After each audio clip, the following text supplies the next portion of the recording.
네, 모니터인데요. 네, 사용하시다가 모니터를 떨궜답니다. 네, 모니터 뒷모습이거든요.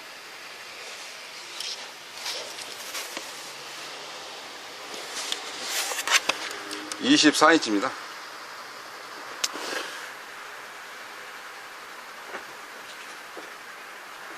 내부를 한번 살펴보도록 하겠습니다. 케이스를 분리한 내부 뒷모습인데요. 네, 이럴 때 분리할 때 이런 케이블 같은 거 잠깐 찢긴다 그러죠. 찢어진다. 그럴 경우는 이게 페이블 이 안에 선이 몇 가닥 있는 거라서 주의하시면서 분리를 하는 게 다른 일을 하지 않고 큰 일이 발생되지 않으면서 힘들이지 않고 수리할 수 있지 않나 생각이 들어봅니다. 이렇게 이렇게 케이블을 분리를 해야 될 때가 있는데요. 앞뒤가 다르는 구분이 잘 안 되는 그런 경우가 있을 수 있습니다. 물론 당연히 현재 좀 확대를 해서 보면 청색이 윗부분에 표시되어 있는데 밑면은 당연히 그러면 청색이 없겠죠. 근데 그걸 기억이 좀 뭐하다 생각이 있을 때에는 유성펜, 메인펜으로다가 이렇게 해서 메인펜으로 한쪽이라도 이렇게 나름대로 체크를 해 놓으시면, 그죠? 위에서 선을 그었기 때문에 꽂을 때 이게 이쪽이었었지 라고 생각하면서 꽂게 되면은 혼동되지 않고 생각을 굉장히 짧게 하면서도 일처리를 쉽게 편하게 빠르게 처리해야 되지 않을까라고 생각이 들어지는 대목입니다. 이 제품을 떨쳐서 그러니까 떨궈서 땅에 떨어쳐서 전원이 안 들어와 있는데, 그러면 아마 외형상에 어떤 문제가 있어야 되지 않을까 라고 생각을 해서 일단 분해를 해서 살펴보았습니다. 근데 부품이 어떤 그 이탈, 탈선 하듯이 부품이 어떤 거 떨어져 나가는 그런 부분들은 좀 없네요. 물론 이쪽 다시 또 보드를 더 떼서 봐야 되겠습니다만은, 그러면 일단 전원이 안 들어오니까 이 자체가 닙스보드 또는 IP보드 이렇게 보통 표현을 하긴 하는데, 전원이 안 들어오니까 전원이 안 들어오는 입구에서부터 이쪽이 문제가 있을 것이다 라고 생각을 해서 저는 이쪽 보드를 먼저 점검을 해서 이쪽 전원 공급되는지를 먼저 살펴봐야 될 것 같습니다. 전원이 안 들어오니까 이쪽 케이블 꽂아서 이쪽에 넘어오는 데까지를 먼저 살펴봐서 이쪽 전원 들어오는 쪽에 확인을 먼저 하면은 여기까지 오는지를 좌파든지 우파든지 구분을 쉽게 할까 생각이 들어서 마저 다 분리를 하였습니다. 보드를 분리를 해서 살펴보는 중인데요.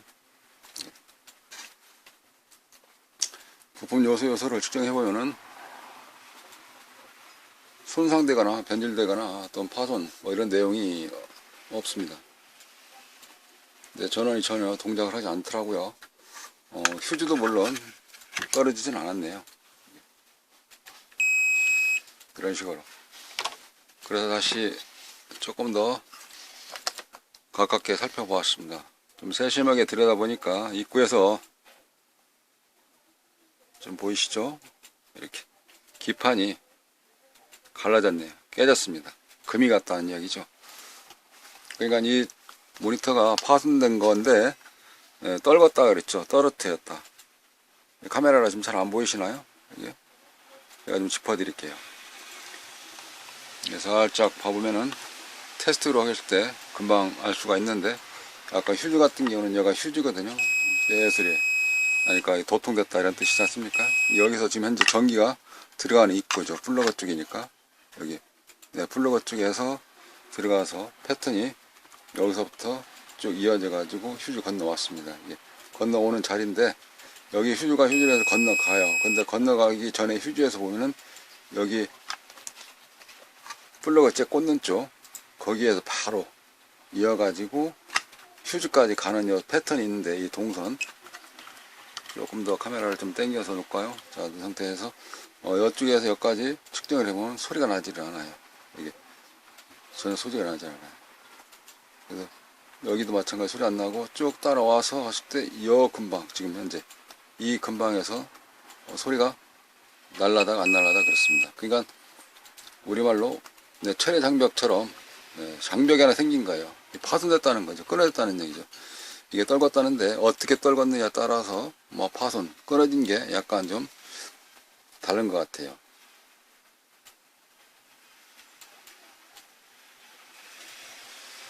지금 보시면 이 자리가 이렇게 깨진 거거든요. 이 자리가 이렇게.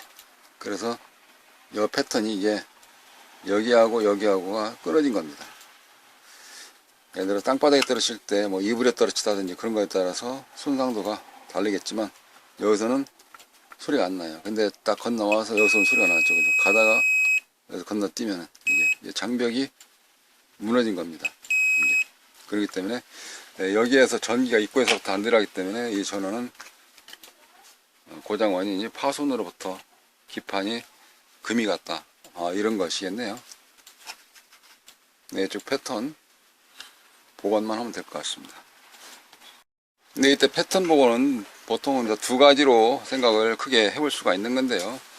그 한 가지는 이러한 전선, 요미선 이런 걸 가지고 여기서 연장을 해서 선을 이어서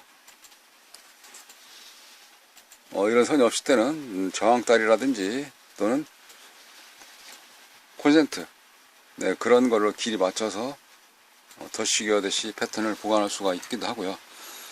또 한 가지 방법은 기판에 마킹되어져 있는 옆에 보시면 이제 페인트 칠이 다 칠해서 이게 절연 도체가 피복으로 다 되어 있는데요. 이런 그 카트칼로, 요즘 카트칼이 잘 긁어지도록 되어 있기 때문에 일부분을 다 패턴을 이렇게 긁어냅니다. 납땜이 되어야 할 자리만큼을 전부 다 긁어서 조금 더 넓게 긁어낸 다음에 거기에다가 납으로 도포를 해서 도통이 될 수 있도록 하는 방법, 이같이 두 가지를 생각해서 할 수가 있겠습니다. 근데 쉬운 쪽을 택하거나 성향이겠죠. 이런 경우도 어쨌든 이쪽에서 여기까지 전기가 흐르는 거, 일이 들어갔을 때 일이 나오게끔만 해주면 되는 것이죠. 일이 들어갔는데 0.9가 나온다든가 그럴 때는 설사가 전선이 좀 가는 걸로 연결했다든지, 또 패턴과 패턴을 연결할 때 물론 도체마다 전도율이 다 다르긴 하지만 가장 좋은 것은 백금인데, 그때 와서 백금으로 했다가 연결하기는 힘들지 않습니까? 그래서 방법론은 두 가지가 있는데 어떤 게 쉽고 편하고 또 빨리 할 수 있느냐, 그거를 택해서, 그 중에 한 가지를 택해서 작업하시는 거 될 것 같습니다. 아마 이렇게 긁어내는 것이 오래 걸릴 것 같으면 그런 생각이 들겠죠. 빨리 저항다리 끊어서 콘덴서 다리 끊어서 했으면 참 빨랐을 것인데 괜히 보고 있는 것 같다, 그런 생각 들 수 있는 거 아니겠습니까? 본인이 할 때는 하나 택해서 하시는 거, 다만 방법은 이렇게 있다 라고 제시를 하고 작업을 한번 해보는 거죠. 네, 이 상태에서 프럭스를 한번 좀 발라주고 접촉률이 좋을 수 있도록, 네, 그런 상태에서 납땜을 해주게 되면은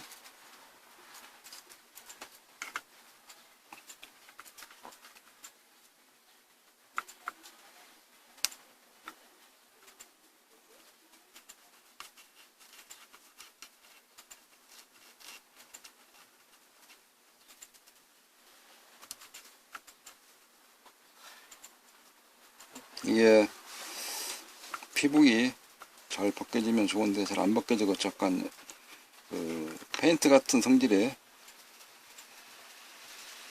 절연체 성분이 남아 있으면 패턴 기판 동판에 접촉률이 좀 떨어지게 되어 있죠. 네, 이런 때에 이렇게 지금 열이 좀 잘 전달될 수 있도록 해서 이렇게 하게 되면 깨끗하게 잘 됩니다. 이때에 또 한 가지 주의사항이 느낄 부분들이 있죠. 자꾸 긁으니까 이번에는 이쪽 인두기에 코팅되어져 있는 이쪽이 또 손상이 될 수 있는 거, 불안 심리가 같이 따를 수 있을 것입니다. 그리고 이제 선택은 어느 쪽으로 할 것인가 라는 거는 독자의 몫이 되겠죠. 자, 이렇게 하고 측정을 다시 해보도록 합니다. 이게 도체가 이 상태는 떨어질 때는 소리가 안 나는데 붙이게 되면 소리가 나는 것이니까, 여기 또한 마찬가지로 여기에서 이렇게 했을 때에 아까는 소리가 안 났지 않습니까? 소리가 나는 것이죠. 이게 어디로 가겠습니까? 쪽에서 타고들어 쪽에서 여기 브릿지 다이오드를 하는 것이죠. 자, 입력 들어가서 여기서 체크를 했을 때 둘 중에 하나가 삐소리 나면 되겠죠. 양쪽 다 삐소리 나게 되면 고장난 것이고, 이게. 자, 그러면은, 자, 찍어보겠습니다. 이쪽인가요? 이쪽인가요? 카드 멈췄나? 아, 이건 가운데 딸을 찍었습니다. 여기 가운데는 중성선이죠. 접지라는 뜻이고, 자, 다시 오른쪽 정상적으로 연결을 확인하고, 그 다음에 브릿지 다이오드 다리가 하나, 둘, 셋, 네 개, 가운데 두 개가 AC 입력이죠. 찍었을 때 여기 안 난다. 그럼 그 반대편에 소리 나야 되겠죠. 자, 그러면 다시 이쪽에 있는 입력단에서 플러그해서 여기를 양쪽 두 개니까 하나를 이어서 이쪽에 당기는. 그렇죠? 이게 혹시 같이 아무 때나 삐삐 소리 난다는 경우는 이게 합선됐다는 것이겠죠. 입구 쪽에서부터가 합선됐다는 것인데, 지금은 전기가 한 선 한 선씩이어서 이렇게 따로따로 어디까지 들어가냐면은 브릿지 다이오드 이쪽에 직류로 바꿔주는 이쪽 브릿지 다이오드까지 들어가는 거니까 지금은 양호하게 잘 됐다. 당연히 전기를 넣어서 확인해 봐야 되겠죠. 네, 이렇게 해서 간단한 점검 사항을 지금 현재 작업하고 있는 중입니다.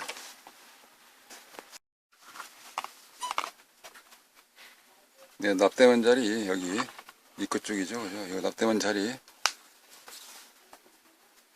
세척을 좀 해보겠습니다.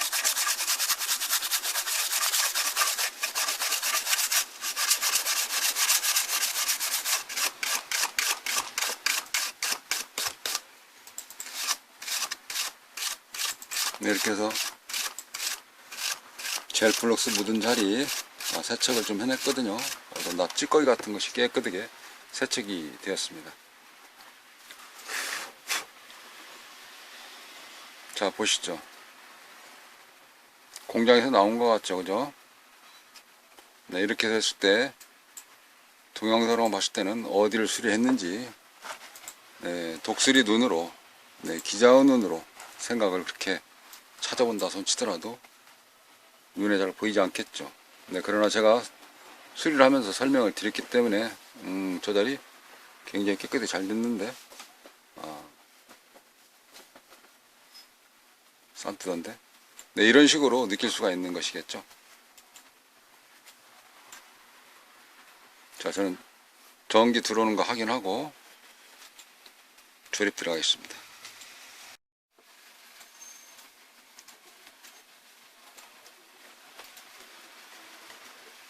네, 전기를 꽂고 또 테스트 한번 하고 조립을 해야 되겠죠.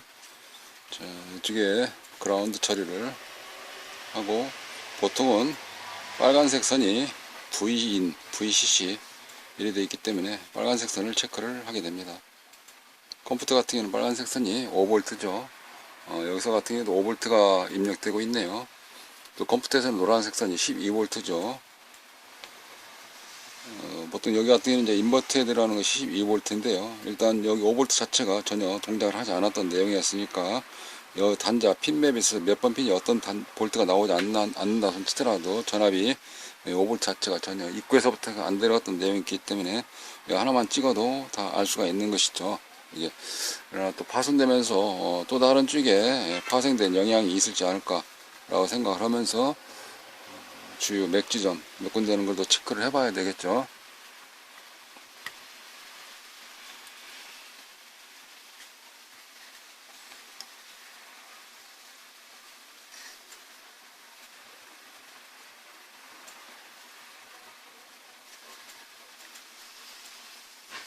네, 잘 나오네요.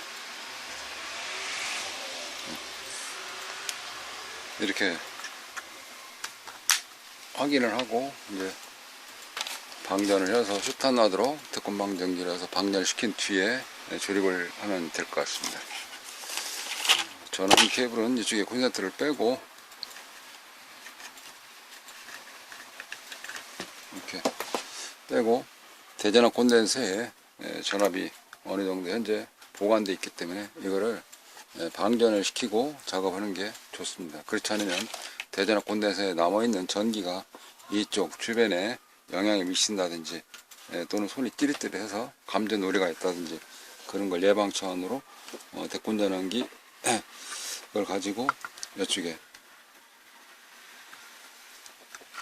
방전이 다 되어져 있네요.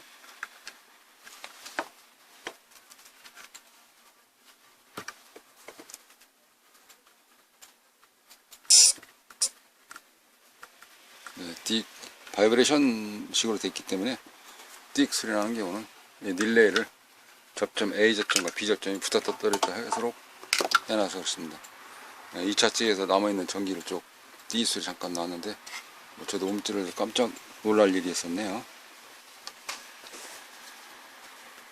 네, 수리를 마치고 케이블을 컴퓨터 연결하니까 화면이 잘 나오네요. 네, IT전자 서비스. 이 카페는 네, 지금 같은 모니터, TV 수리는 네, 전자인들의 카페죠.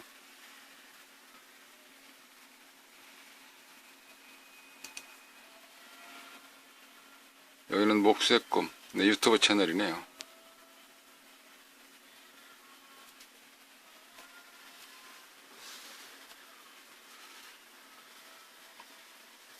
네, 수리가 잘 되었습니다. 네, 이상으로 포스팅 모두 마치도록 하겠습니다. 감사합니다.